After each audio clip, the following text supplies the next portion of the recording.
We as a society right now happen to be alive at this massive inflection point for our planet, perhaps one of the most significant moments in recorded human history. We've witnessed our species develop technology and industrialized capabilities that were unimaginable just a few hundred years ago. But we're also able to witness and be part of arguably one of the most important transitions as we move to a world that runs without the need for fossil fuels.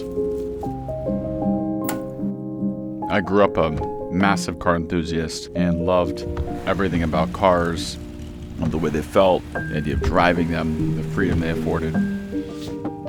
As I got older, I realized that these things I loved so much that were so critical for our progress as society were simultaneously the root of the impact they're having on our climate and the role that they're playing in the recarbonization of our atmosphere.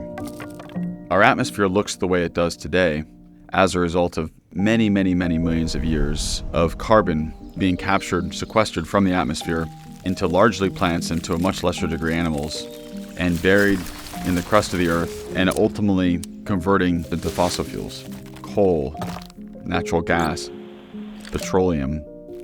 And our society in just a few generations has taken what accumulated over hundreds of millions of years and reinserted that CO2 back into the atmosphere by burning these fossil fuels in just over 150 years.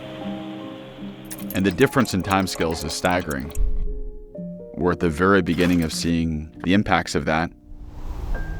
We're seeing it in the form of much higher temperatures on the surface of the Earth. We're seeing it in the form of much more aggressive storms and weather patterns. This is still early days, but it's going to make the planet less inhabitable, not just us as a human species, but we're seeing it accelerate the rate of extinction on our planet to a level that's never before been seen.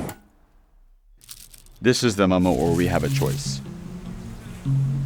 When one imagines what the history books will look like 2,000 years from now, they're going to look back and there's going to be this little blip, which is likely called the fossil fuel era. And it'll talk about a couple of hundred years of human history where we as a planet rapidly industrialized, built amazing technologies, but also developed this deep dependency on fossil fuels. And then hopefully the history books read that we developed new technologies to move off of fossil fuels before we put all of that carbon back into the atmosphere. The scale of this challenge means that we need to begin making these changes now, and we need to begin working towards ever-increasing renewable content on our grid.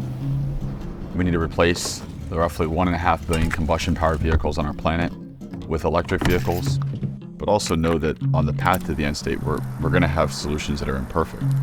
But we need to start. And the exciting thing with electric vehicles is they get cleaner over time. As we remove carbon from our grid and replace it with fossil fuel-free energy, the vehicle becomes cleaner and more efficient over its life. We need to protect our only home to ensure that the gift of such a diverse and such a beautiful planet that's so unique is maintained.